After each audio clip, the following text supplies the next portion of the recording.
Down.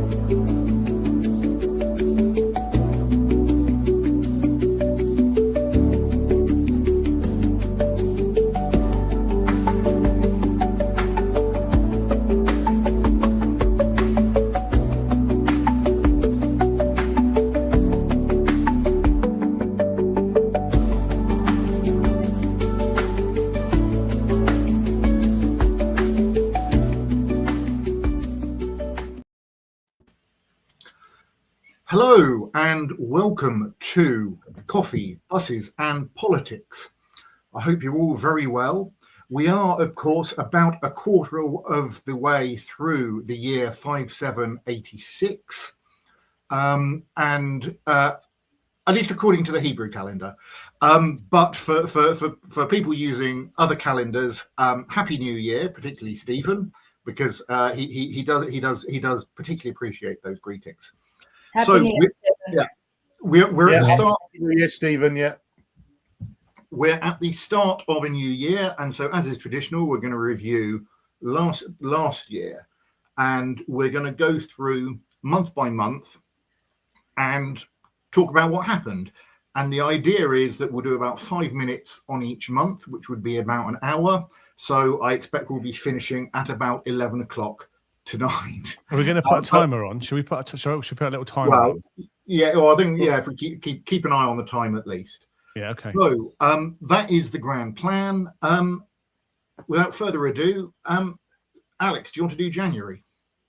Yes, I can make a start. And of course, if you're watching this evening, feel free to add your comments and your questions or controversial thoughts in the chat as well. I'll be able to pick up some of those and respond to them live at the end. So yes, January 2025, my favorite topic started because the government wrote to councils in Cambridgeshire stating that local government reorganization will happen. And it's been really one of the big topics of the year. We spoke about it a lot on Coffee, Bus and Politics. We debated different options, the aftermath of the option E vote, the option A vote in the county council, the option E vote on Huntingdonshire District Council, the various other options, the politics of Peterborough and its links towards local government reform as well, and a lot of other stuff as well. Also, we had the broader debate around how would local government reform look like if we were to do it, as opposed to the government criteria that was announced in early January last year. So one of the questions for you tonight is, if you were to start the process again from scratch, forgetting over a year of discussions around this, how would you have done it differently? Where we're in the process, of course, is we're expecting the consultation from government in the next few weeks or months, and hopefully 2026 we'll see a decision as to how the county will split. So this occupied a lot of our time on Coffee, Bus and Politics. I'm sure you all enjoyed, especially a certain video on the bridge as well. David, over to you. So if I was doing, because this is one of the biggest, widest changes to local government we've had in a long time, probably since the 70s. I think that this needed to be done quickly, yes, but I would have done it by a commission, basically starting with a blank map of the places that were going to be looked at and saying, look, we want unitary councils. These are the criteria. Go draw. Can I just challenge one little bit of this, David? I don't sort of disagree. And absolutely, in an ideal world, we'd have a commission to do this. So one of the things I've been, sorry about the plug, but I've been doing in my new podcast, the Change from the Centre thing, is talking about infrastructure and how slowly we are to get things done in the UK. Right, a year ago, local government reorganisation was first talked about by government. How far have we got? About 6 wish lists have gone to government about what we'd like to see. Yeah, mostly different as well. There was in January there was kind of thought that all the councils might come together and have some sort of consensus idea. There was the grand plan of the cross-party agreement. And actually, the bits were obvious was that Cambridge would end up with South Cambs, which will almost certainly happen, and that Fenland and Peterborough will be together. And the only other real uncertainty still is where Huntershoe ends up and where East Cams ends up, and which one of those two kind of. But I think this is the point. There's where, you know, in some places everybody agreed on how it should go. In some places they don't. Also, you've got problems, as I keep talking about, the new market salient. You know, that you need something to deal with those issues. But also to councils are looking at their own bottom line, stepping out away from that, you actually get, okay, what is going to work? Yeah, I don't disagree with all of that. I just think that if you sit and look back at it in a year, we have achieved, being blunt about it, I know a lot of work is done, and especially for officers, I do realise this is probably simplicity to the death, but we've achieved virtually nothing. There's a set of 5, maybe 6 options gone to government to suggest what Cambridgeshire might look like after local government reform has happened. That is virtually nothing. And this is where maybe you've got a point, David, which is that if you had sat somebody at the top of that with some real authority and knowledge about Cambridgeshire, who you could trust to be virtually apolitical, maybe in 6 months we could have come up with something better and made more progress. But I do think there's an important point here, which is about how much has been achieved in the last year. And you know, and I do apologize to especially officers on this, but I know cabinet members and everything else, huge amounts of discussions, huge amounts of work have gone into this, but we are still where we are. February. David. We said 5 minutes on each topic, and we can go on like the whole night on again. Okay, so in February, Huntingdonshire District Council approved an update local development scheme, which fixed the timetable for the local plan update. That's already a lot of jargon, and we haven't even said Article 4 direction restricting permitted development rights. People actually really care about planning, but the whole thing is impenetrable. So how should we communicate about planning? That's from big national decisions that set policy through to local plans down to individual decisions about particular applications. Well, I could talk about this forever, and I think we've got a bit of planning coming up when we do March as well. That's a reality, isn't there? Which how do you fix planning when the government's view of what needs fixing in planning is actually very, very different to what people think need fixing about planning? I mean, I think there's one of the, I think I've got in trouble for saying this before, but I think it gets the point across. The role of a development management committee or planning committee is sort of quasi-judicial. They're going, you know, does this meet the conditions that are set out in the relevant planning things? Not, is this a good idea? And I think people don't quite we've never communicated well that's the decision they're making. I absolutely agree that. I mean, I think the thing you've got in trouble with is, I think technically they say planning isn't quasi-judicial, but you know, there's a principle there, which is you're making legal decisions, and in that respect, I agree. And I also agree. I would also say that councils and councils are not good at communicating the benefits in terms of not necessarily the benefits, but the infrastructure funding that does go into making planning applications work. I mean, I think there is a problem also with, like, the local plan, for instance, sets out planning policies, and you'd entirely reasonably expect a thing called the local plan to deal with things like roads and schools and so on, but it doesn't. Maybe it should, but as it stands, it doesn't. I think that's led to a lot of confusion. Well, the infrastructure point is the key one, because most people, they're not like against development as such, right? I think pretty much the vast majority of people take a view, we need some housing, but not too much, you know, the appropriate housing for the appropriate places. But the kind of question where it's very difficult to communicate is, what do I get in return from this for this? If I'm going to have a lot more development in my town, am I getting like a new school? Am I getting better roads?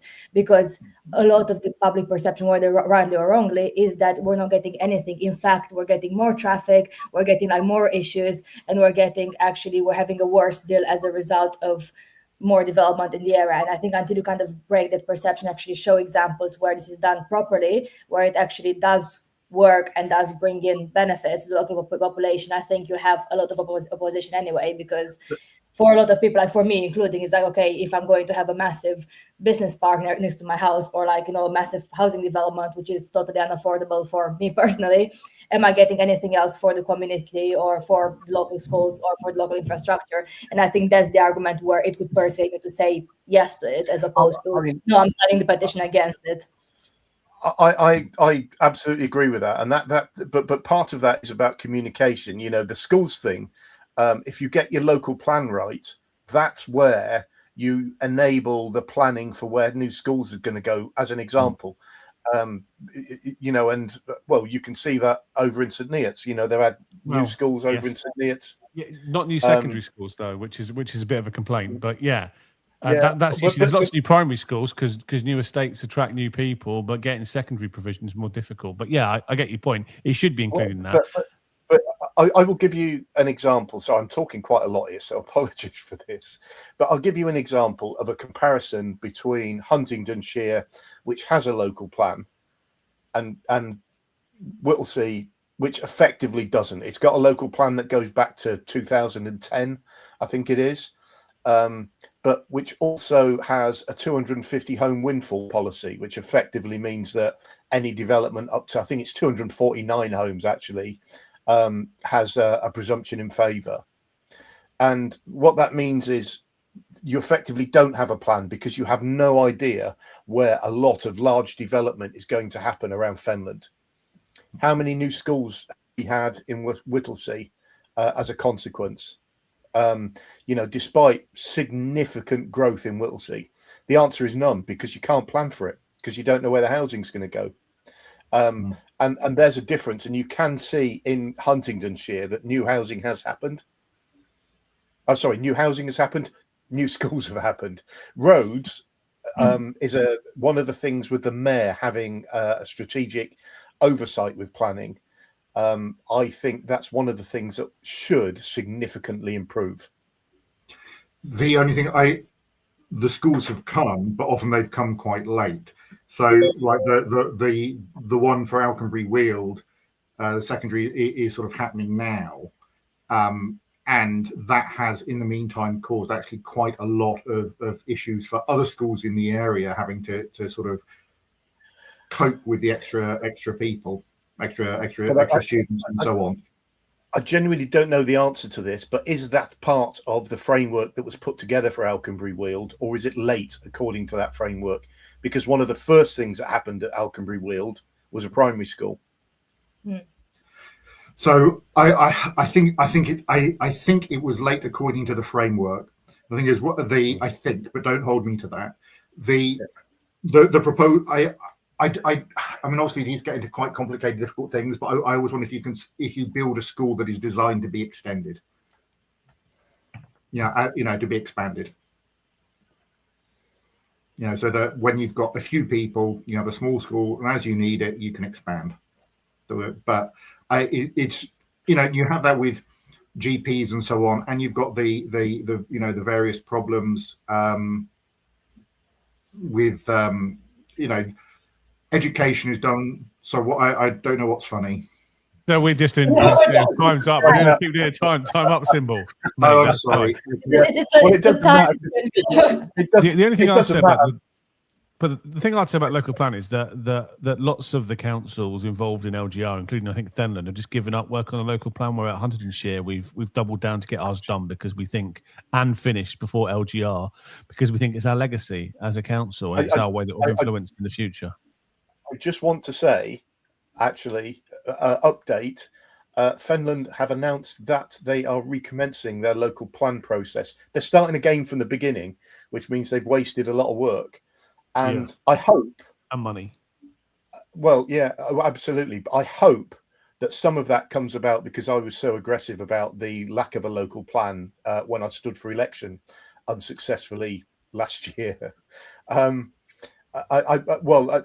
It's possible. Let's put it that way, because I was, and even on the night of the count, I mentioned it to quite a senior councillor in Fenland about the fact that not having a local plan was doing them a disservice, and maybe that was the thing that caused them to have a rethink. I don't know. Maybe I'm taking credit for something I shouldn't, but Fenland have and are going to be doing a local plan. I might as well move on to March because that's about planning anyway. And March was the month really where there was a little bit of chaos happened actually in the planning world. The first one was the publication of the new NPPF, the National Policy Planning Framework, which is basically the government guidance that dictates how planning must work. And in effect, when you're doing your local plan, one of the things it has to be is compatible with the NPPF. But at the same time, the government published a load of new housing targets for local councils, which in most cases, not all, but in most cases, significantly increased the housing targets for councils and put them, a lot of them, into tilted balance, which effectively meant that they weren't developing enough houses, and which changes the balance of support strongly in favour of planning applications. I think I've phrased that, I think, as much in layman's terms as I can. I mean, I don't know what anyone's thoughts are about the end. It was a bit of a shock at HTC because HTC was in tilted balance, in a previous administration, and we were always told it was the worst possible thing that could happen. And then almost out of the blue, and I'm surprised that nobody knew it was coming. Yeah, we're told suddenly we're in tilted balance, and then being told that, oh, maybe that's not the worst thing after all. When previously we'd been kind of taught we've got to keep out of tilted balance. Is one of the reasons why HDC is pushing on with a local plan, because the way you get out of tilted balance is by bringing forward a more sustainable housing supply. But yeah, it's a worrying situation because it gives developers the upper hand in planning and gives us less control, and by default that means the public less control over what gets built where. And so I think it's incredibly important and rather surprising. I think we all agree we need more houses, but the fact that it was just delivered as a bit of a shock was I think surprising for most people. Yeah, I mean, I have to say, it does change things a bit. And I acted for a developer doing some comms on a site, Huntingdonshire, I have to say, that eventually got through on appeal, but partly because of tilted balance, and Huntingdonshire realised that, being blunt about it, they couldn't defend. They couldn't defend against it. So it does have an impact. There's no two ways about it. And in most cases, I've got watch what I'm saying here, but in most cases, in my experience, councils that go into tilted balance get what they deserve. In this case, I think it was very different, and I think they should have, at the very least, gone into some sort of transition arrangements to try and prevent it. Because we worked really hard to deliver a lot of housing, haven't we? We really, Huntingdonshire really is. We've kept up with what the government wants us to do. We've met our requirements, and then suddenly you still find yourself in tilted balance. Absolutely, that's the point. But also, as a council, you're going through thinking, I've got to do, and I'm going to make numbers up at the top of my head. I've got 50, 60 houses a month that I've got to deliver. And then all of a sudden, the government changes the game and says, okay, that's gone up to 100. That's not the fault of the council. That's the government basically changing expectations. Now, it's the point for me is government had the opportunity here to do this in a different way. And they had the time and the knowledge of what they were going to do in order to do that and put transition arrangements in or whatever to try and prevent it. And I do think, but it's also true, the government are trying to up housing delivery across the country, and sometimes you've got to do tough things. So I think this is the heart of it. I mean, I'm no great surprise. I'm in favour of the house building. but there is also the need, if you like, to get it right and to have public support for what you're doing and that sort of thing. And just, I think the kind of developments you're more likely to get when you're in tilted balance are exactly the sort of things that cause people to go, actually, no, I'm really not sure about development at all. And I think that, given that the government wants quite a lot, I think that is an issue. And I think that what you said out is like, could we, I think the idea is like, yes, we just need to increase the amount of house building, and that's going to really, a lot of people aren't going to like that. That's entirely legitimate. I think of having at least some sort of transition period would have made a big difference. I do agree, but it's difficult for the government. I've been talking. I mentioned earlier on about the pace that government nationally does things, and and I talked about it earlier on in this podcast. And I think that what the government are trying to do is do things quicker. I'm not sure they're necessarily succeeding. They're not going to meet their 1.5 million homes target. I would say that, but I would also say, if they are accelerating and moving their way towards it by the time the election comes, I think they'll have something positive to say. Yeah, absolutely. The thing is, I think, I'm sort of reaching here a little bit into the sort of depths of my memory, but my recollection is that a lot of the legislation passed by the first Blair ministry, there was lots to do, was put through quickly, and then quite a lot of time and effort had to be spent in the second ministry going back and sort of fixing bits. It's a difficult one, because you want to move quickly, but you do also need to get it right. Yeah, but there's an issue here, and I agree with this. Blair, I would go back to Blair though for a number of things. One of the things Blair was very, very good at was not being decisive in the way that he delivered stuff. What he tried to do was sit on the fence. And I'll give you a perfect example, which Keir Starmer is rightly or wrongly trying to fix at the moment, which is fox hunting. The fox hunting legislation was an absolute basket case. And if you're going to ban fox hunting, ban it. And what Blair got it fundamentally wrong. He got some other things horribly wrong, within that act as well. As an example, some of the stuff that he did around the legality of trapping foxes and whatever. Some of it is outrageous. Some of the traps you're allowed to set for foxes are, if you were, and I've had this conversation with a couple of survival experts, they are exactly the sort of traps that a survival expert would tell you are the cruelest to set. And it's this sort of stuff where, and Blair did a lot of this, and so that's what I would argue. I think Blair achieved quite a lot, actually, but there were also a lot of things he didn't do. Social care was on Blair's agenda, and here we are, how many years later, social care still screaming out for reform, and that's not just Blair's fault. That's the fault of every government from Blair onwards, and probably from before. Yeah, I mean, I don't know. I take the point. I think I do, and I do agree. And again, no surprise to anyone who knows me that what my position on fox hunting is going to be. I'm quite very strongly against it, and I'm glad that the legislation is being tightened. The sort of fence sitting did work a bit on some things. For instance, on civil partnerships, it wasn't equality of marriage, but it was a step in the right direction that made a big difference for people. And there were some things he was actually really very decisive on. They were, quite often they were military things, and I know everyone is going to say Iraq straight away, but you've also got to think about Sierra Leone and so on. And we're going way off topic for something about local government. Yeah, could I say it is and 2025, yeah.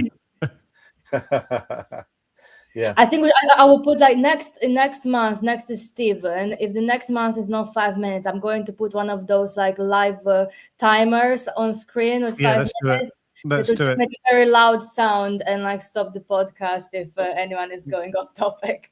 So Mark, council, like when people reach the 5 limit for speeches. Well, don't take my time then, Alex.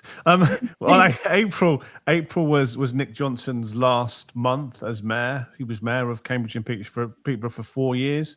I think at the start of his mayorship, we're going to call it, there was lots of ambition, lots of excitement. Easy to forget what a massive political earthquake it was in Conservatives losing the county council, I think, on the Friday, and Nick getting elected as the first or the second mayor of Cambridge and Peterborough and the first Labour mayor a couple of days later, I think, as a complete shock to most people, even including Nick, I think. But, some of his ambition was muted. There was lots of political opposition from other constituent councils on the combined authority. He had a code of conduct complaint against him, which seemed to rumble on for years. He had health issues, which meant he had to take some time off. And he struggled a bit with his signature policy, which is bus franchising, which he only managed to partly deliver in the end. I spent a couple of hours yesterday evening as did David, in the pub with Nick as well, who was looking very happy and healthy and relaxed. But I think even he would admit that it was his mayorship was slightly disappointing and didn't achieve the heights we expected. I think personally what he has done, though, he's left when he took over the combined authority, it was a very, very small organisation, and he's left structures in place that should make future mayors, including the current one, much more successful. So I think his legacy, as well as buses, has been building a combined authority that works, because when he took it over, it was really a mess, I think, and that was part of the reason why he struggled. I absolutely agree with that. I've got a lot of time for Nick, and I do think the issues, the political issues he faced, particularly at the start, were huge. And I'm really, really pleased that Paul is not facing those issues, that he's managing to deal with things on an issue by issue basis, because it's the only way that Cambridgeshire, even after local government reform, it's the only way Cambridgeshire is going to move forward, based on not just this government's agenda, bearing in mind that mayoralties were introduced under a Conservative government. It's the only way Cambridgeshire is going to move forward is by the combined authority working. We spoke about LGR and what has been done in 1 year. With franchising, I have to say, at the end of Nick's merit, I felt very hopeful. I thought this is finally done. It took ages. There were a lot of blockers on the way. Decision has finally been made, so I was looking forward. And now, of course, I get the reasons for and against independent review, but again, it feels like we're 2 years and we did absolutely nothing on bus franchising, although there were some positive steps. So I know, obviously some people will say, it is coming and it needs to be reviewed. And there are a lot of challenges around the budget of the combined authority, because if you're ruling out every single source of local revenue, it's quite difficult. If you're putting millions into free parking and so on, it's quite difficult to actually make the financial case for franchising without relying on it working properly and working really quickly. But that's one of the things that I think by the end of, in April 2025, I thought, this will finally be delivered. We'll actually see some real changes in buses in 2026. And I don't think that it's coming in 2026 at all, maybe later. But yeah, I'm not very hopeful about this one. Paul is saying a lot of the right things on buses, I think, and I was worried at the start about that, but I am concerned about the delay in bus franchising. I think it's quite clear people would like to see it, and my issue with it is, yes, it doesn't come at no cost at all, but this is the thing I've been thinking about a lot lately, is about everything that seems to be happening is about cost, and I get that. It's public money, it's taxpayers' money that you're dealing with, but there's a reality. It's not about cost; it's about value, and this is where we've got to think about it. It's I know they've talked about. I think it's any bus service that is costing less than £100 per passenger in subsidy. I think it's £100, but to quote David from earlier on, don't hold me to that. But what's the value that bus service is offering to the county is the important thing. Is it helping young people get to work? Is it helping young people to move into a village or a town that is deprived of young people and which is suffering as a result? For example, putting small schools under threat. Let's start looking at the value issues rather than just looking at the cost, because I think that is fundamentally where there is a lot of breakdown in politics in general, but I think in particular in Cambridgeshire. So with the bus franchising, and I'll come on to this in a bit, shows just how difficult it is to get anything done, because there just seem to be endless steps that had to be gone through to make it happen, and that is a real frustration, and it's something people express to me. It's like, I thought we'd already had, why are we having another consultation on it? This was while Nick was mayor. So it's it's like, well, nothing ever gets done, so what's the point? And I believe me, I do share that.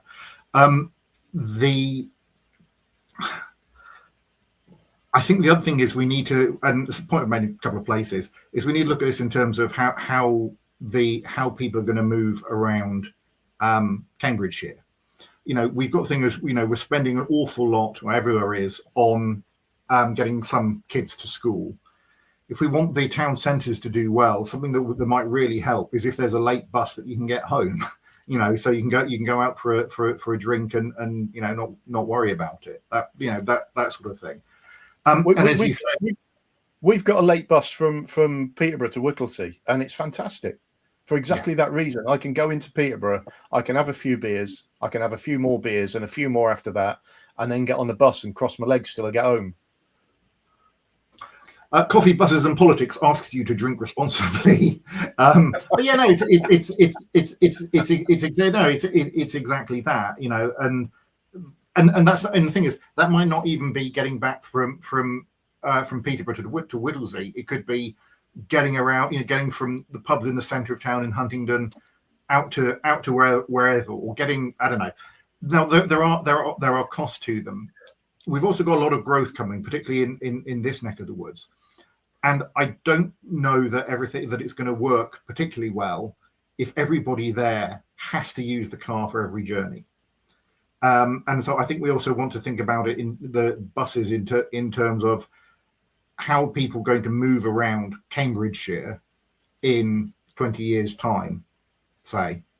And then I think the argument for investing in buses, and also maybe some form of light rail, actually becomes I think really pretty strong.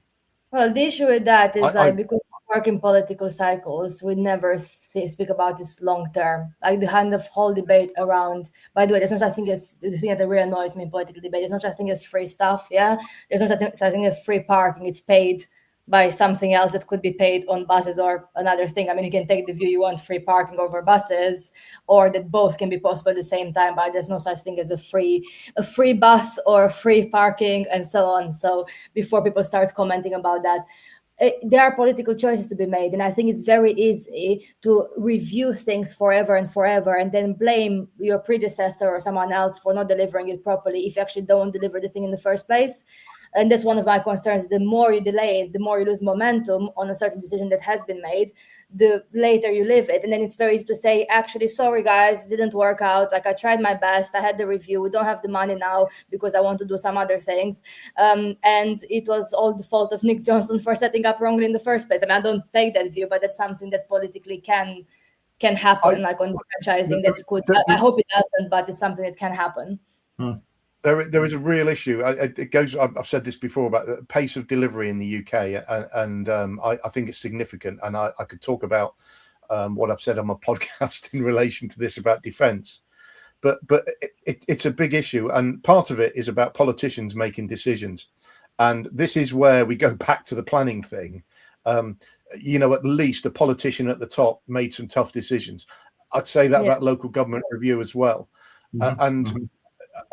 but what we need to be doing is taking those decisions, making them deliverable, and then delivering them and doing it in a practical way that works, but at pace. And we've just lost any sense of that. But at the heart of it is politicians having the guts to make difficult decisions. And I have to say that's too many planning committees don't have the guts to do that. Is a reality. So moving on to May, so we're 35 minutes in and we've done 4 months, or 15 minutes behind the allocated time for the item this evening. And so in May was the most interesting month because, of course, on the 1st of May, we had the elections across Cambridgeshire. We saw Paul Bristow winning the mayoralty. We had Cambridgeshire County Council with a Lib Dem majority for the first time, I think. And overall, apart, I mean, obviously there are exceptions depending on the area. Overall, the assumption or the kind of general consensus was that Labour and the Tories did badly compared to previous elections, while the Lib Dems and Reform did well. Although I have to say in Huntingdonshire is a bit different, both if I speak about the Tories here and of course about Labour in specific areas, like me delivering a very surprising result in St. Ives South. So what does everyone think about the elections? And do you think this year's elections, if they go ahead, because we don't know yet. Don't start me on that. Let's not start on that. Otherwise me and David will fall out again. We're not starting on that, and it's predetermination as well, Stephen. So it might be we get told off for it, and I don't have a vote on it anyway. But you can get told off for that. But yeah, do you think if the elections go ahead, whether it's this year or next year, it will be similar? Because I think actually it will become a lot more difficult and a lot more challenging, or have even more candidates and more parties standing rather than fewer compared to county elections. Let's start with this, Alex, and let's just say you said a surprising result for you. I don't think it was surprising. I think you worked your guts off, and I think people saw it, and I think the work you've done since is proof of that as well. And that's a reality. So not surprising at all, but I think we sort of saw it coming, didn't we? And the Reform thing. I think there's a lot of lessons to be learned from it, because Reform overall across local government are not doing well, and they're not delivering. I've got projects in some Reform councils, and some of them weren't great before, but boy, are they bad now. Will the electorate take notice of that, though? Do the electorate know enough about what's happening to do anything other than vote for national politics or national political figures? Or one of the biggest failings of local government is that people use it as an excuse to beat government up. It's not about how good your local council is, or except in exceptional circumstances like Alex's. In most cases, it's about giving a political party a good hiding, and really good councillors lose their seats because of it. But it's also true that some really, really poor councillors get elected as a result of it as well. I mean, at that count, I had my arm around lots of my former Conservative colleagues who I'd been an adversary of for 4 years, but I was absolutely really gutted to see some of them lose their seats, including Steve Count, actually, didn't he? He lost his seat in March, who was, whatever else you think about Steve Count, he was a decent councillor, and it's difficult sometimes to see good people losing their seats off the back of big political swings nationally. And I think we're only going to see more of that in May. I think we'll see the Lib Dems do very well if we go to election, and I think we'll see Reform do very well. And I think we'll see Labour and lots of the independents probably disappearing, is my guess. I think based on where things are, I think this is the year, and this makes me sound like a proper socialist, and it's not that. It's just my genuine view about where this year goes. And it's based on looking back and looking at, and any socialists will hate me for saying this, Margaret Thatcher and how she turned the economy around. Some Conservatives will hate me saying that as well. I think this year will be a year where the Labour Party, Labour government starts to deliver on the economy. And the reason I say that is if you look at two of the things that Margaret Thatcher prioritised when she came to power, they were inflation and getting inflation down. And inflation was way out of control compared to where it was now, to be fair. But as a result of that, interest rates following it and coming down. And if you look at where the Labour government is at the moment, inflation is coming down, albeit slowly. Interest rates are coming down, albeit slowly. But Margaret Thatcher, and this is where she took a huge amount of stick, she let unemployment deliberately rise as a consequence of her policies. And there were huge issues around 3 million unemployed, and and all this sort of stuff at that time. But it worked, and it's easy to say that worked, and you should remember at the bottom of that is us and people.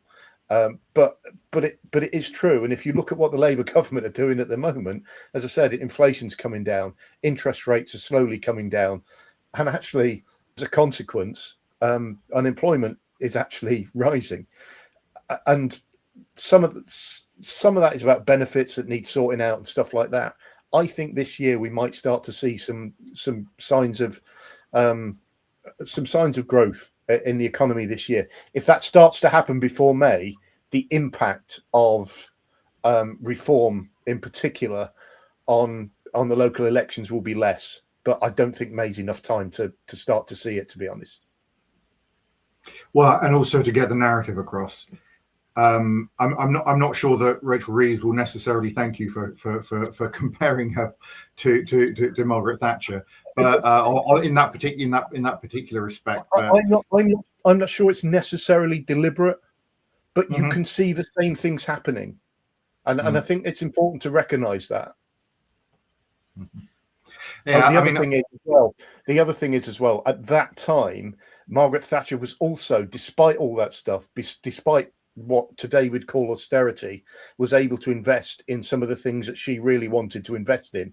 So as an example, when she came to power, and I remember this because my dad was in the army and was nearly this is the closest my dad ever got to leaving the army at this time, but she gave the military a huge pay rise because they were basically on the chin straps into financially too many people. And that was a significant amount of money that she did despite the circumstances that she inherited. Next. Well, all right. Next, no more. I need a drink if I hear more Margaret Thatcher speak. Yeah, or Tony Blair. And I still have some work to do after, so I can't have a drink yet. But yeah, it was. I do agree with some of your points, Martin. But I'm not sure if actually the economy being better or anything actually happening that's positive and it's communicated well will actually be able to deal with, I would say, just the apathy in politics and the lack of trust in general, which I think also some of the reform comms are also fueling. So we'll get to see. I'm not sure if it's enough time to turn it around. Yeah. I get the thing that's important to me in all this is I'm very frustrated at the way we are going through prime ministers, like the throwaway items, and Keir Starmer has made the point in an interview today that he was elected on a 5-year term and he's going to serve a 5-year term, and he deserves to let the electorate decide at that point whether he's there or not. Keep turning around prime ministers does nothing to help to help countries and to help us move forward. We've got to start encouraging politicians to have more of a long-term view. There is a problem across the industrialized world at the moment that incumbency is now a disadvantage because everyone is unhappy, and so as soon as you become the prime minister, there's immediately calls for you to go, and we've got into that habit that's how it goes, that we turn over prime ministers really quickly, and that's I'm really sorry, David, but I again, I'm going to push back on it. It is not that people are unhappy. It's right. The issue is not that people are unhappy. That people are unhappy, I think, is clear. And that when you went through austerity, people were unhappy. When we go back to the person who I can't name anymore and what she did, people were unhappy. What is different now is that there are politicians are more power hungry than they ever were, and they are willing to exploit that unhappiness. That's also why we've got this massive rise in populism. No, that's actually, I think that's that is fair, Martin. Yeah, I'd agree. I think I would agree with you on that. Next. Okay, next up, I think is May. Is June. June. After May comes June. So obviously Paul Bristow is now the mayor of Cambridgeshire and Peterborough. I have cats wanting to come in. No. I'm sure we'll be talking about him a lot over the next few years, hopefully with him as well. The mayor of Cambridgeshire and Peterborough has fairly limited powers. They've got almost no independent revenue, and they sit above a small number of quite powerful councils in a really diverse region with different interests. Lots of the funding is short-term and is conditional, scrutiny is indirect, and a lot of delivery depends on Whitehall departments or national bodies. And I think that helps explain those structural things, explain a lot about the different mayors we've had. James Palmer, I think, aligned quite strongly with central government and was going for the big projects like the train under Cambridge. I know that's what Cam Metro, legible to Whitehall and kind of makes sense, but it's ran ahead of local consent and governance capacity. Nick is looking at service reform, repair, brokerage between councils, but there's so many veto players and so much brokerage that needs doing. The delivery was slow, and there was always constant friction. Visible wins are hard. The early signs from Paul Bristow look like a third response, which is highly visible and electorally popular commitments. Free parking, low taxes, big infrastructure stuff, but many of which aren't actually fully in the mayor's gift. But that's also a rational adaptation when symbolism can substitute for limited agency. In the current system, overreach, brokerage, and if you like, performative politics are actually predictable responses to a role that has too little power and is too dependent on the centre, and there are too many veto points. The big issue with that combined authority, and it's going to get worse, is it's too small. Yeah, it's much smaller than it was. It was supposed to involve parts of Norfolk and Suffolk originally, and now we're going to be in a situation, instead of having 5 constituent councils, we're going to have 2 constituent councils, and there's not enough diversity. There's not enough diversity of opinion, diversity of politics to make it effective. And that's not going to get any better when we move to combined authorities, is it? Move to LGR and 2 new unitary councils, probably 2 new unitary councils. It's just going to make it worse. And so, it was ill-formed in the first place. I think is part of the problem and part of the struggle. Yeah, I agree. Yeah, I mean, the only thing I would say is I would rather have the mayoralty than not have it. Especially now. Yeah. Yeah, clearly this government is investing in a mayoralty. Can't say that. And based on where we are, it's the best option. It's not the solution I would have chosen, and we've talked about that before. Yeah, I mean, I know what I'm trying to. I mean, I think that the mayoralty is there. That that's where we're going. Let's try and make it work. But one of the things that we're going to have to do is change some of the structures around it. So that because at the moment I think it's always going to run into problems because of the sort of what people think a mayor can do and what the mayor of Cambridgeshire and Peterborough can actually do. Yeah, I broadly agree with that, and this is where and I get why Paul is public, and I get why he is spreading across into other areas, but this is the danger that he faces, is that he spreads into and starts talking about things that are not within his remit, and what he does is change and widen people's perceptions of what he is and isn't responsible for, and I think there's a danger that that's going to happen. And the thing is, I disagree with him on various things, but the fact that he's around and about and on social media and so on, I like, that is a good thing in general for people to be for politicians to be available and people to be aware of them. But yeah, I do sort of worry along similar lines that people think that the mayor of Cambridgeshire and Peterborough is like the mayor of New York or something and has a set of powers they don't actually have. And actually, they're really quite constrained in what they can do.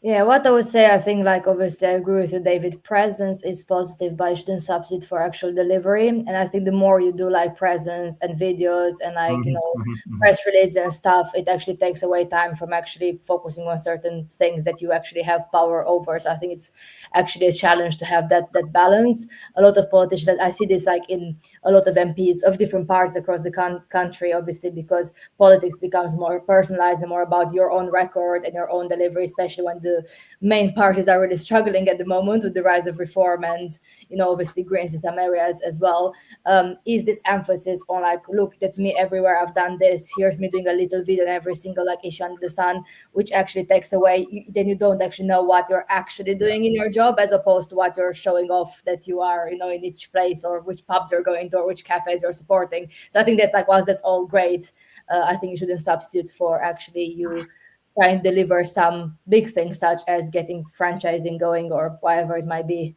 or the free parking, although I don't agree with it, whatever it is. The important thing I think Paul needs to get to grips with very quickly, I think, is strategic planning, actually, and getting a strategic plan across the combined authority.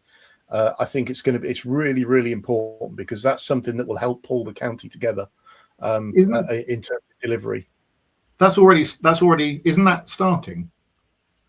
It is starting, but as we've talked about earlier on, how long is it going to take? Well, yeah.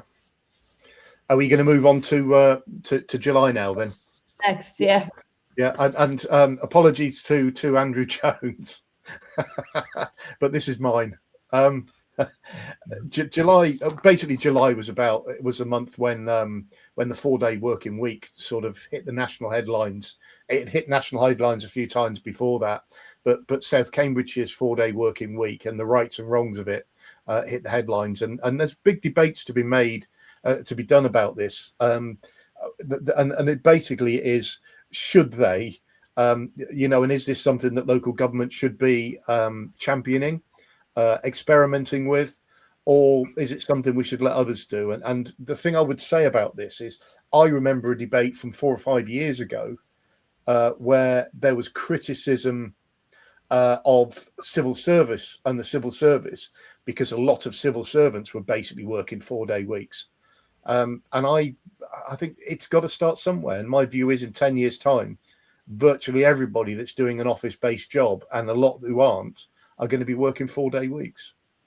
Perhaps. I think that go on. After COVID, I said that might have been true, but I'm not sure that. I think maybe in industry, at least, people are swinging away from those models and going back into the office kind of models than 5 days a week in the office, is what I'm saying. Well, but what is the purpose of productivity, as it is for, and what it means for people, if it is not to make people's lives better? No. Well, I think the 4-day week at South Cambs had a very specific purpose, and I think a successful one. I think you can tell us better than anybody, Martin. But they were really struggling with planning, because they couldn't hire planning officers, which is a trouble for all councils. Well, but since they've had the 4-day week, now they can attract people, because they've got, compared to any other of the local authorities, you've got much better working conditions. And so I think from their point of view, there's a huge benefit in keeping and maintaining the best officers, especially in planning. I'm not 100% sure that planning is involved in the 4-day week. It might be. I don't know. But it is worth saying that South Cambridgeshire, or the Greater Cambridge Planning Authority, well, Stephen Kelly, and congratulations to Stephen for this, just got an honour and was in the New Year's honours list. And the Greater Cambridge Planning Authority was recently announced as the Planning Authority of the Year as well. And so it does say something, especially if they are involved in the 4-day week. Well, it's been, I'm not sure if it's ever been formally talked about, but there is an understanding, is the cost of becoming part of the South Cambs Cambridge City part unitary authority is probably accepting a 4-day working week, because I think they're fixed on it. And it'll be interesting to see if South Cambs goes to it. They're due for elections next year, or this year, sorry, in May this year. And, if the electorate decide it's a bad idea, then they'll vote out the current Liberal Democrat administration. But I don't suspect they will. I suspect they'll do very well and get back in with probably an increased majority, if anything, or a high majority. And so, if the electorate don't want them to have a 4-day week, then they should vote out the councillors who said it, but I don't think they will. So I think it will just disappear and become, status quo. Well, except that the government seems to be now obviously expressing views on this and intervening in this topic, like being quite against councils having 4-day weeks. I think it's one of those issues where, again, it's about how do you explain it. And I have to say, I haven't read all the data, all those reports, whether it impacts productivity or not, or like what are the positives of it.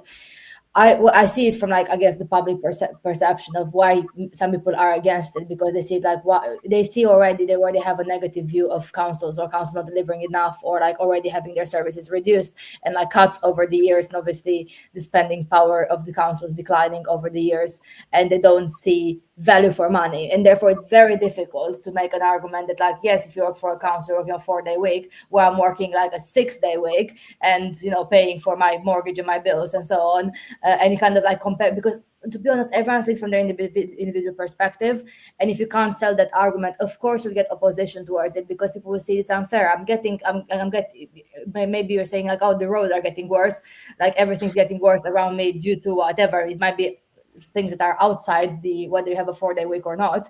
The 4-day week might actually improve productivity or actual service delivery, but you don't see that. You're seeing that actually overall councils have been delivering less. You're paying more council tax, and therefore why should people have a 4-day week when you don't? And I think that is the kind of public perception of it, and that's why it's very difficult unless you kind of engage with that argument to sell it as a good thing. But yeah, that's why I think there's still very mixed views, and I still think we're a long way away from having this. What I thought was interesting.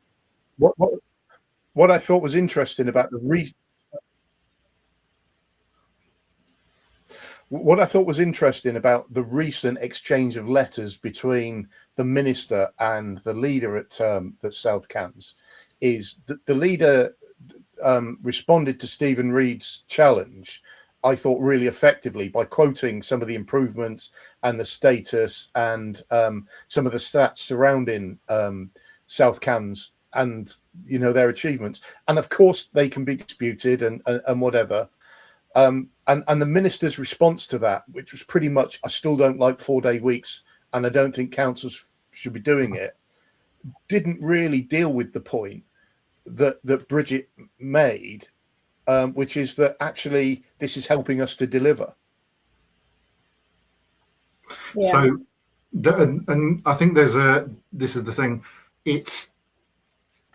This is something that I let's say for sake of argument, it works, and it will make things better. It works, but it affects public trust because it hasn't been sold properly, it hasn't been explained well. And the thing is, it might be in 10 years, 4-day weeks might be more common just generally in the workplace. Should councils be trying to lead that is something. I think there is a role for local councils in experimenting. I think that's Absolutely. Good to do. Innovation is good, yeah. Yeah, and I know I haven't, I don't know the detail of the 4-day week, but is it the worst thing in the world if one council tries it and sees what happens? No. Well, as long as you do it in a kind of scientific way, you can compare the outcomes, yeah. And it's been done as a trial. I think it's been permanently adopted. As long as that's done robustly and you've got all the data, it's a data-driven decision, then I think that's fair enough. And well done for South Cambs for pioneering it. Is what I'd say. But it's also true that South Cambs, government effectively could stop South Cambs doing this. Not quite. I don't think they could effectively force them to stop it, I think, by funding and whatever. But actually, shouldn't it be for South Cambs to decide whether they do it or not, and to decide whether it's a success? And that's where I sort of start to have challenges and issues with it. But it's also a point about when everybody starts to do it, some of the benefits that South Cambs are citing will disappear. As an example, sort of recruitment and retention. Because of everything doing it becomes less attractive to go to South Cambs because it does it. August. That's you, Stephen. Yeah.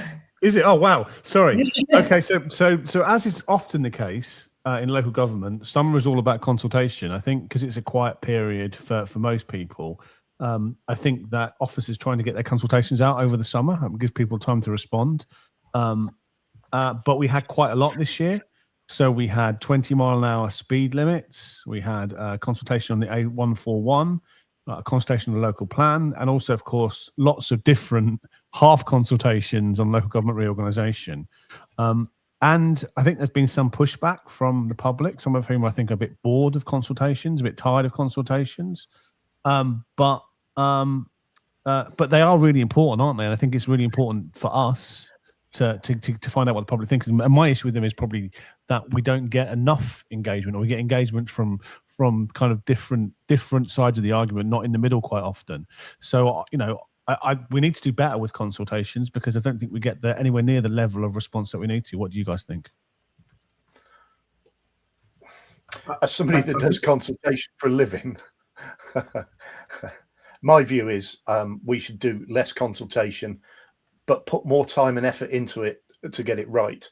The consultation overload does nobody any good, and it's one of the factors to what we've talked about a few times, which is about the pace of delivery. Yeah, the A141 consultations is a very good example, because there have been so many, and this was the second consultation 2025 after many years since 2020 of various iterations of the project and consultation. So I think the first problem is when you have like 5 years of like various consultations, it is similar to the consultations on the new proposed busways, and I understand why you have to have so much consultation, and some of them are statutory as well.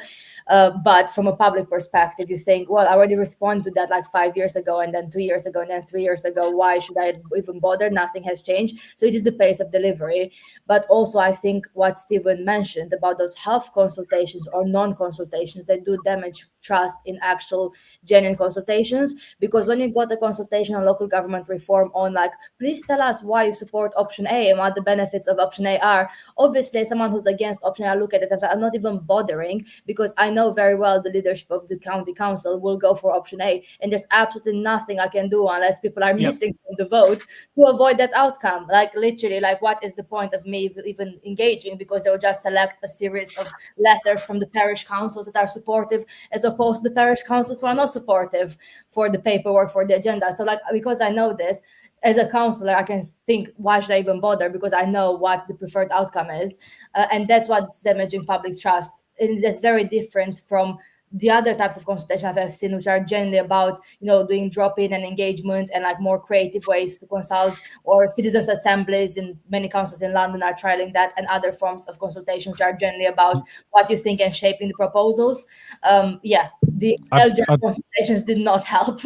I'd love to see some citizens' assemblies. I'm not sure. I've not looked into it enough to see how many of them have ever been well done. There was one over the congestion charge in Cambridge, wasn't there, early on, about funding that before my time, and never really came up too much in the debates when we voted on those things. But I would love to see proper consultations based on a random selection of people who, or not random, but a representative selection of people who live in the district, because rather than having just getting responses from people who will have their own interests or lobbying groups, it'd be good to get a balanced feedback from across the whole community. I've done some workshops in the past on planning applications where we've sat with rooms full of people sat around tables, literally doing master planning for major developments. And I can remember one I did, I'll say where it was because it's nowhere near Cambridgeshire, in Chichester, where we fundamentally redrew the master plan for a really significant site, because people pointed out how you could align it differently to make active travel a lot better. And so that sort of stuff works. But I just want to I'm sorry for doing this, but I'm going to go back and plug my podcast. The last episode I did was about infrastructure.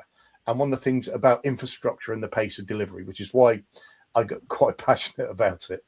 And one of the points I made was about using Project Fairfax potentially, or something else, as a trial to improve consultation.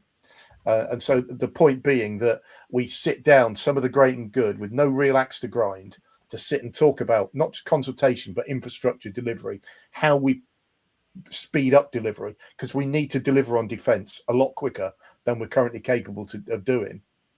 And then use that as an example. If we can apply it to Project Fairfax, tweak it, hone it, apply it to other defence projects, and then apply it across the board, so we can speed up delivery across the whole country. Because at the moment we're dreadful at it, and the amount of consultation we do is a part of that.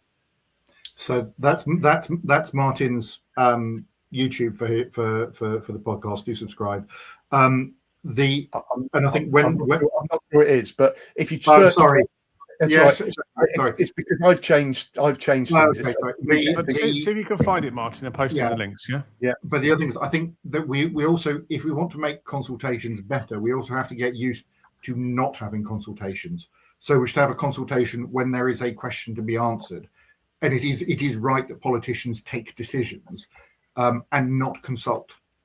Not have a formal consultation beforehand. Or not have another consultations that would delay the decision even further because you think it's politically inconvenient to take a decision in a specific time, especially close to elections. Should we go to September now? Because that's part of the year I can almost remember as far as September. Like July is a bit misty for a man of my age. So who's September? Yes, that's me. So in September, Peterborough City Council got a new leader. So Councillor Shabina Quaim, who took over the leadership of Peterborough City Council. And this was followed by another period of many different news stories, and the politics of Peterborough is really interesting because whilst there are a lot of positives to Peterborough, of course, as a city, and some very good projects going on there, the politics, I think it has had and continues to have the reputation of being quite unstable, and there's a lot of stories from the past and some emerging now as well, which make residents think, why is politics in Peterborough so toxic, and why we seem to be in constant crisis management with every few weeks another news story coming up. I won't go into the detail of what happened recently. If you want to read up on the stories, I'm sure you'll find on the relevant Peterborough feeds and groups some of the recent stuff that went out in the last few weeks. But the broader question is, why do we think Peterborough actually struggles or has struggled over the last many years, I would say, with political stability, and what does it actually take to break that cycle? And I know Shabina has been doing a lot of work to try to work towards that. Do we think it has worked so far? Do we think Peterborough is more stable so far? And what does it actually take for the reputation of Peterborough politics to change in general? I've had an eye on Peterborough for a long time, and my view is it's a lot of it is about the politicians changing in reality. I think a lot of it is driven by the attitude and the approach of politicians. I know it's on both sides, I have to say. The nature of some of the politics in Peterborough is awful, and it's one of the reasons why I can understand why any council would not want to be part of a greater Peterborough unitary, because they're fearful of it. That was in the LGR discussions at HTC. There wasn't a single councillor who voted for any option that involved Peterborough. And originally when this came about, I'd expected lots of the northern conservative kind of councillors to be in favour of Peterborough. None of them were. Even places like Yaxley were deeply opposed to joining with Peterborough, and it's I think it's probably relatively inevitable that we will be joined with Peterborough, but I think it's quite sad because of the quality of the politics we should see from there. It's a very different place than Huntingdonshire, isn't it, in terms of their political landscape and some of the scandals that happen regularly in Peterborough. Yeah, and there's a few potentially ongoing at the moment, involving a 66-year-old man. Yeah, I mean, there's the thing with. I think Peterborough had a development corporation for a while, didn't it? It just, I don't know. It's I think it's like when you get, it's a bit like bad money drives out good. When politics in a place is just, people think, oh God, this looks awful. People are not encouraged. People don't want to go into that unless they feel willing and able to deal with that. I mean, I've watched some live streams of Peterborough City Council, and you think, blimey, this is not the way grown-ups should be behaving.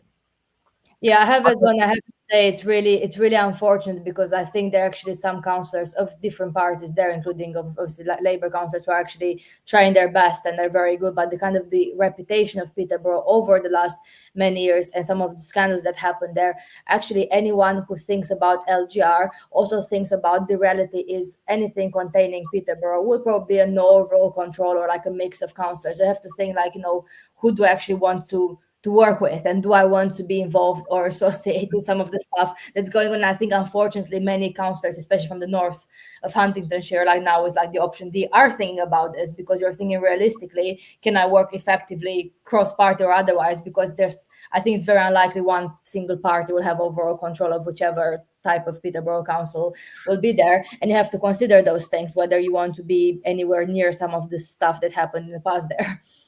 But you've also, if you've got confidence in yourself and your own authority, and I would say this should be particularly true of Huntingdonshire, to be fair, wouldn't you, if you were to become part of Greater Peterborough, wouldn't you have some confidence that you could have a positive impact on the politics there? And there needs to be some of that. Well, it depends though, because there'd also be lots of Fenland also has done the best reputation, clowns with crayons. Martin, as you know, so there's, that we're going to be joining councils that have quite bad reputations, and will be in a minority. I think, despite the fact that we're, other than Peterborough, we're the biggest district or city council in Cambridgeshire. So we obviously would take quite a lot of councillors, but it's going to be difficult against those kind of odds, I think. I mean, I think this is somewhere where I think there is a role for political parties, hopefully, in calling out their own side when their own people when they get it wrong. When does that ever happen though? It almost never happens, David. And that's one of the things that I've always been, a bit negative on political parties. They don't call out bad behaviour. They don't. No, sorry, I would agree with that, but also, there's a thing here as well. I'm just going to go back to the thing you said, Stephen. I would much rather be within Peterborough City Council than I would be within the boundaries of Fenland, as it is. And that may sound surprising, but at least within Peterborough, they try and do things. Yeah. And part of the consequence of them failing is they've done some of those things really badly. But Fenland don't even try and do things. Look at the local plan as a great example. Where they've got I think it's a 15-year-old local plan, and Huntingdonshire I think is on its third iteration since then, and it's a great example. And I'd rather be part of an authority that tried to do things. I'd much prefer they tried to do things and got them right. And I have to say, East Cams does quite a lot of that. What a great advertisement for Option E, which I'll shut mine up before he disagrees with me.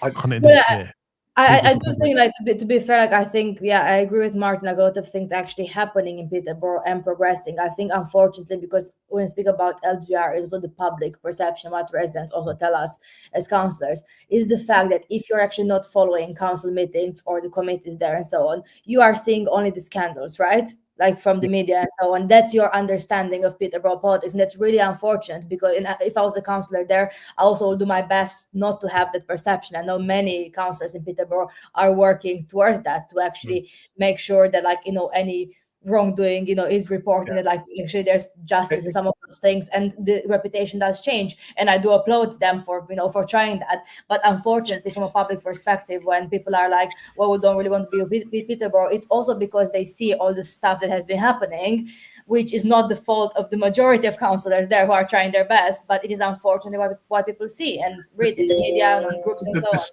There's something else here, though, as well, which is that Peterborough City Council's finances have been so bad in the past, and that hasn't helped, because when you get scandals like they have around the hotel in Peterborough, the fact that the council hasn't got money and is struggling financially sort of heightens the impact of that stuff. And I'll tell you, I was told this by a senior Conservative at the time when Peterborough was damn near bankruptcy. The reason that they ended up in that position was because of the obsession the council had with keeping council tax down to inflation and below.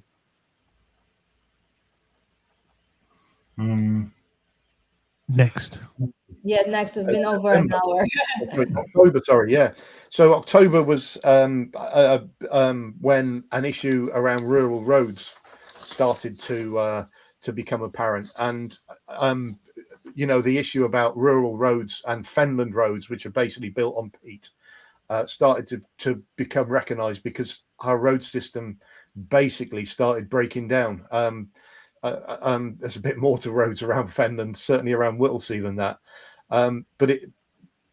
But part of that, and Fenland Conservatives, and I do think they've got a point here, also point out to the fact that some funding for road infrastructure and for road improvements was diverted away from Fenland and back towards Cambridge City, and they thought that was a rebalancing. I think this is how I read it. They thought some rebalancing was needed because a significant proportion of Cambridgeshire's roads funding was going on Fenland roads, but it was going on Fenland roads for a reason, and that is to do with the issues that we have which is when the roads dry up, they basically become roller coasters. And I would challenge anybody to drive along the road from Whittlesea to Ramsey, funnily enough called Ramsey Road, and not be shocked by how horrific the road is heading out there. And it has got worse. What I think's happened, and it's to do with some changes that were made previously by the county council.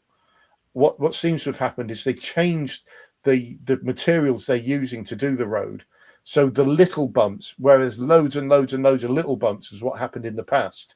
What's happened in the now, there's less of them, but they're massive, and it's really difficult.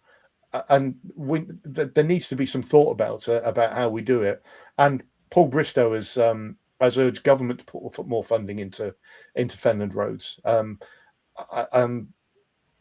not sure it's government's job. I think it's government's job to fund the county council properly. Another matter.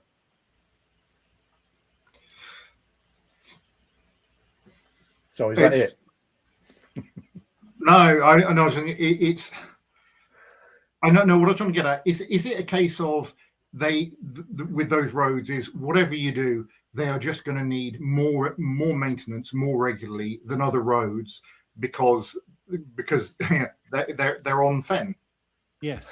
Well, I think that's the case, but they did try and do something different, and this is what I applaud them for. And this was, I think, started when Steve Count was leader, and I think it was to do with changing the material that they lay on the roads when they repair it or when they resurface it, to try and make it better cope with the conditions of the fens. But I'm not convinced it's worked. So you're probably right, David. Yeah, and that's. I think from a whole Cambridgeshire point of view as well, though, it means that Fenland sucks up a disproportionate amount of highways budgets because they've got some of the most awful roads in the country, and it makes it very difficult to have there's a knock-on effect for everybody else because we have to put, and rightly have to put, so much money into Fenland because the roads aren't fit for purpose, and so it's always been a bit of a struggle, I think, for the county council. I think that's true, and especially, and this isn't a criticism of the Lib Dems. I would criticise them, I have to say, for moving funding across from Fenland without, I think, proper research. But it's particularly difficult for a local authority that wants to promote other means of travel other than by car. And I think I would be right in saying that is something that the Lib Dems is at the top of their agenda. Yeah, I mean, I would want to as well, go, by bike, foot, and bus, and so on. I mean, there is a thing that making the roads just better actually makes it easier for cyclists and for buses to get around as well, and so there's issues as well around accessibility and all the rest of it. But this is, I suppose, where it's when we imagine the place that we live. Does that include? Do people in Cambridgeshire think of Fenland as, oh, actually no, they are us, and so we need to, we do actually need to make sure they're being looked after as well, which obviously yes, I think, but I'm not sure everybody sees it that way, and just trying to get across the actually, there's a road that comes into Ely from the top, like if you're coming from Mainey. I don't know that area massively well, but it's like it's like being on a roller coaster. I mean, it's bloody awful. There are several like this, so you can go one time on the Fenland tour with me to experience all of them. You can come on a Fenland tour with me as well. Bus tour.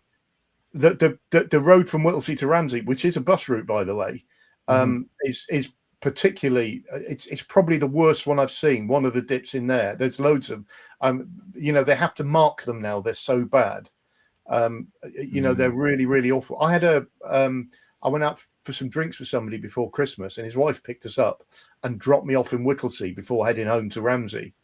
And I had to specifically warn her about Ramsey Road and say, look, if you're going down there at night, please go slowly, because I don't want you bouncing off the road. Is that bad? It's horrendous. No. That's a huge problem. Can I say at this point, the other thing that's worth talking about as far as roads are in Fenland is Kingsdyke Bridge, which is an absolute disaster. Well, tell us about Kingsdyke Bridge. I know the person who opened that and cut the ribbon. Yeah, don't tell anyone. Don't tell anyone. That was the one part of the project that went well, Stephen. but the road has been closed.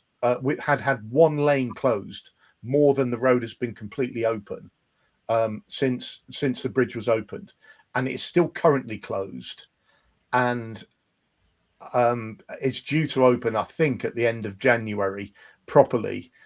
But I am increasingly skeptical about whether the road has a long-term future, because if it doesn't work this time and the fix doesn't work this time, it's toast. And there's a reality about that, which is if it is toast, the county council are going to have to come up with an alternative, because going back to the railway crossing is absolutely not an option.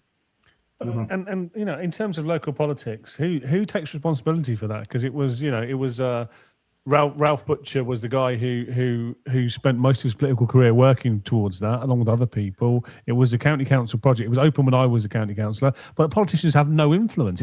Clearly it's a great idea, but when you get engineering projects go wrong, how much influence do we actually have on those things? Right, to a certain extent, you're right.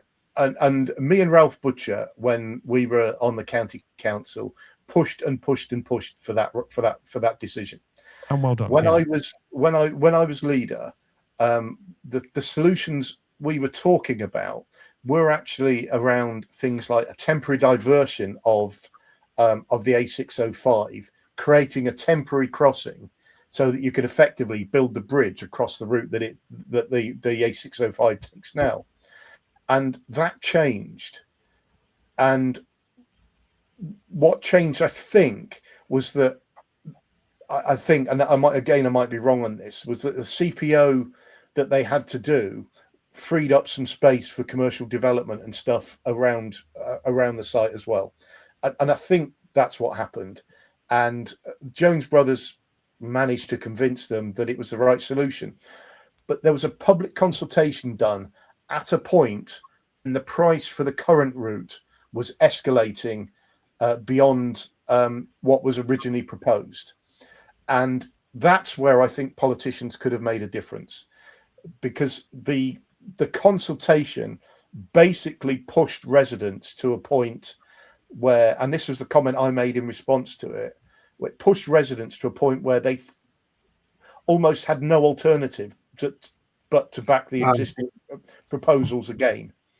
And that's at the point where the county council and councillors should have said, we need to put a viable alternative up against this so people can have a genuine say.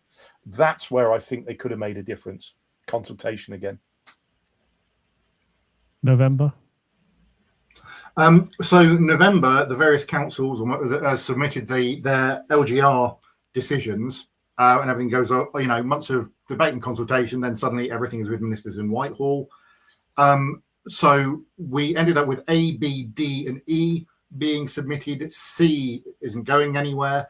So, but instead of arguing about preferred outcomes, what do the decisions tell us about where power actually lies in local government around here?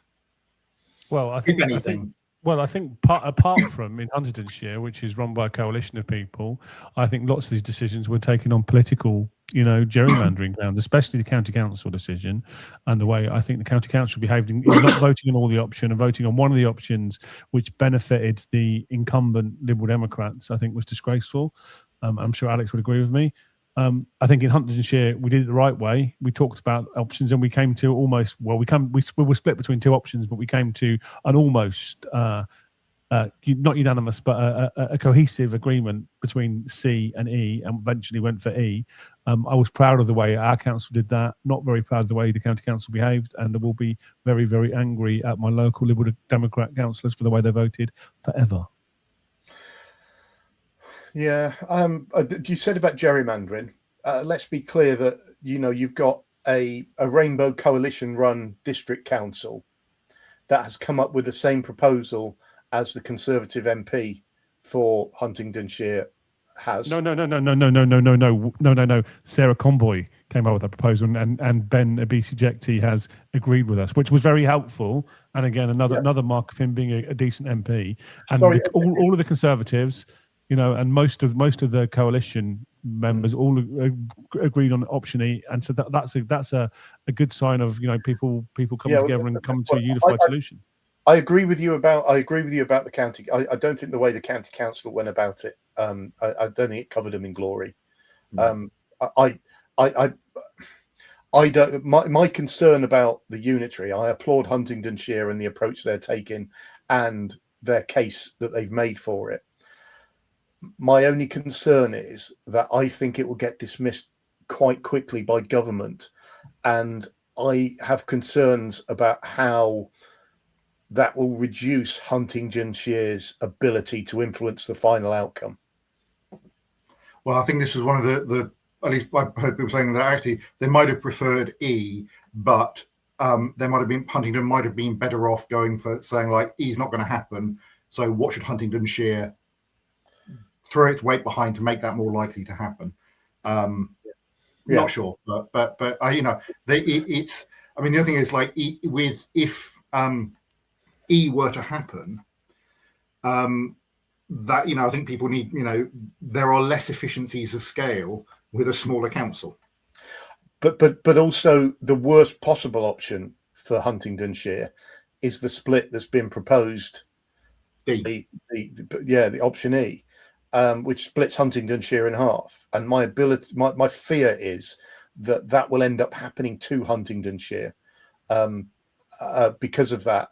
When if Huntingdonshire had pushed for another option, which might have been even to push and split the north of the county, I take the point about what Stephen said about Yaxley residents. I still think in the long term is the best option for them. I think option E is whether, I actually don't think necessarily it's unlikely government will pick it, because it depends how long term you look at this. Do you look at this like working in the next 5 years, or in the next period until the next local government reform is in 50 years time? Because obviously Huntingdonshire has a lot of potential for not only future development, but the stuff happening around Whitton, like the East-West Rail, like the Thamesford discussion as well. So there's a lot of different factors there. E is absolutely need to be on the table to counteract D.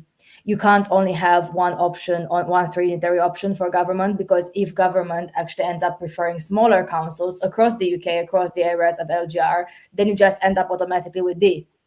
Not a single London borough meets the £500,000 population threshold, and so it is a possibility. And option B, was only been proposed by Labour MPs in Peterborough without the consent of Huntingdonshire. It's going to get split. So if the government is going to go for that, then there's no point in whatever we vote for, because it was always going to be rigged from the start, I think. But E is a direct alternative to D, whereas the others are not comparable. So the point for me is who are government going to really, really listen to? And this is the bit where I feel like, who are the people that have that influence? MP for Peterborough as a Labour MP, Cambridge City Council, arguably Peterborough City Council. They're the ones that are really, really going to do the influencing. And if I was certainly Peterborough City Council and Cambridge City Council, and I had a preferred outcome, I would be using every opportunity, because and I know that they will be having group meetings with ministers at the LGA pretty much every month, every couple of months, where ministers will be attending them, and that's an opportunity to really, really push your agenda, because and that's what I did with the city deal. When we were doing the city deal, I was using the LGA meetings to pull Greg Clark to the side and talk about issues. Well, that's another way that we're disadvantaged, though, because you've got the Peterborough MPs expressing a strong opinion. You've got Ben expressing an opinion, rightly so. In St Neots and Mid Cams, our MP has just hidden from it. His caseworkers are voting for option A, hasn't put his cards on the table, hasn't represented his people, and has let us down completely. Should we do December? Yeah. Is it me? I need to open the notes. So I can tell you at the moment, because my phone is pinging at the moment. Well, December and early January is budget setting time, because we get our settlement figures from central government, and so we can start to really formulate our budgets over Christmas. So at the moment, we're talking about budgets, precepts, and local government finance, which is difficult everywhere.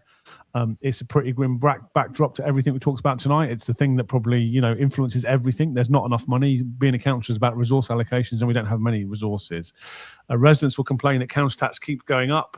Services feel under strain, and councils talking about being on the brink. So I think it's quite reasonable for residents to ask, where is the money going, and why is it never enough? Does anybody want to answer that question?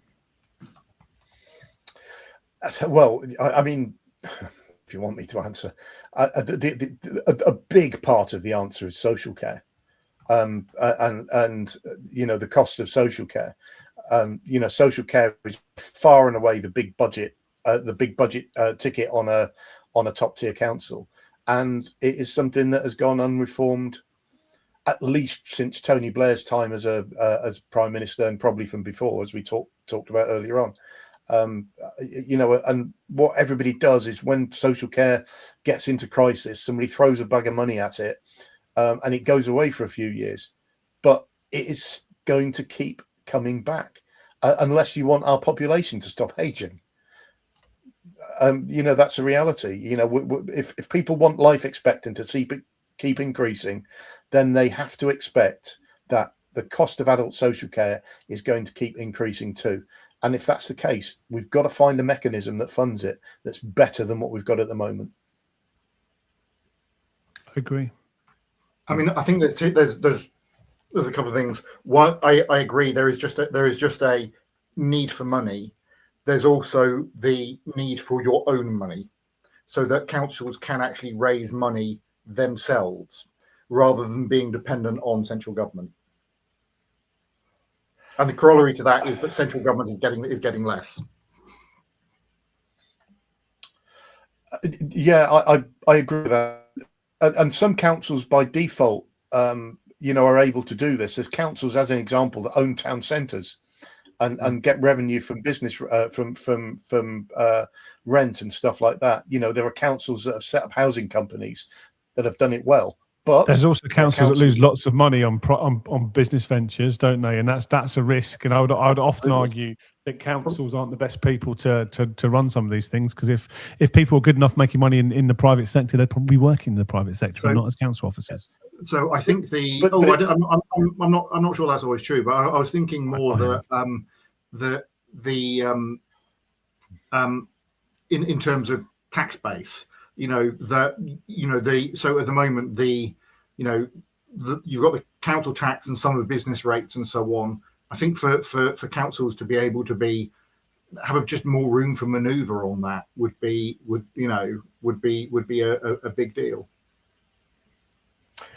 It would, and part of this is a justification again for a fundamental rethink of the way we deliver government across the board in this country.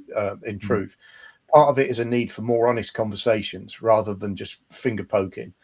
Part of it is a need for councillors across the board to start using social media to get their point across, because too many of them shy away from it. It's almost 2027, isn't it? Happy 2027. It's almost 8 o'clock, and I need to start cooking. So quickly, shall we finish off any New Year's resolutions then? Quickly, each of you. Alex, what's your New Year's resolutions? I know you've just come back from the gym and you're showing off your blue gym top. So Is that your New Year's resolution? Not the gym. I haven't stepped in a gym in many years or Good. ever. But I do exercise at home because I'm too antisocial to be in an environment, a gym environment. Yeah, I'm actually like one of the people who is against New Year resolutions because I feel it's kind of like broken promises in politics. You just do a lot of things. Like you think about a lot of things, I'll do this better, and then like after day 5, you already like stop doing those things, or you can't keep up the motivation. But I think in general, one of the things that I kind of set myself to do this year, depending on whether elections do or don't go ahead, and I won't comment this further, Stephen, is around just being a bit less negative in politics. I think everyone will be benefiting from that. And although I upset a lot of people with LGR and other topics, I think having more positive campaigning would be a good thing politically for 2026. But yeah, no personal ones, and to spend less time on internal political discussions and dramas and so on, and more on actually delivering stuff that is within my power to deliver. I quite like setting New Year's resolutions, and the reason for that is I think it's an opportunity to focus. I think, you know, out with the old and in with the new and all that sort of stuff, and I quite like it. So I've got a few, but the two I'll mention. One's just been made up, but one is to get on top of my weight again, which I've struggled with continuously year on year out, up and down. There's a few reasons why that's probably not a solution for me, to be honest. I'll tell you, I've got kidney disease, and I've had that since I was 22, or known about it since I was 22, and I think that means it's not a solution for me, so I've got to do it off my own back. And the other one is the one I've just made up, is to talk less on this podcast, apparently. No. We like to be winding up the punters. That's good. No, it's almost 2 hours in. It's perfect time for a podcast. David, what's your New Year's resolutions? Have you got any? So I don't really do New Year's resolutions particularly, but the sort of thing I've been trying to do lately is read more stuff that isn't politics. Well, I'm going to do some more podcasts, some more political podcasts. So I'm setting up some things at the moment, which I'll talk about in the next few weeks as well. Also inspired to be a bit more radical in my politics as well. Really impressed by Zora Mandami getting elected as the mayor of New York, and you know, having those kind of social justice themes as his central election promises, and promising to change things. We'll see how he does. But yeah, I'm feeling with the rise of reform and the far right, it's time to get a bit more radical on the left as well. So that's who I'm going to be this year. I'm going to try to be, and you'll see some of that, I'm sure. That's very exciting. I think David's one is a good one. Maybe 2026 will be the time that my reading doesn't involve exclusively council papers. It's yours to do more canvassing, Alex. I already do every week. I'm not sure. I think if elections go ahead, actually, I'll do more from March onwards in the short campaign time for sure. You must get your steps in doing that. Right, shall we go? Yeah. Happy New Year. Thank you for listening to this mammoth podcast, and we'll see you maybe next week. We'll try and be a bit more disciplined in doing these. Yeah. So maybe next Sunday. New Year resolution for everyone actually doing this podcast frequently, because we're quite lazy in the last few months of 2025.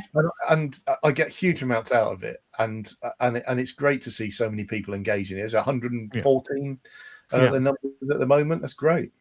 Yeah. All right, guys. All right. Take care. Happy New Year. Bye. Cheers. Bye.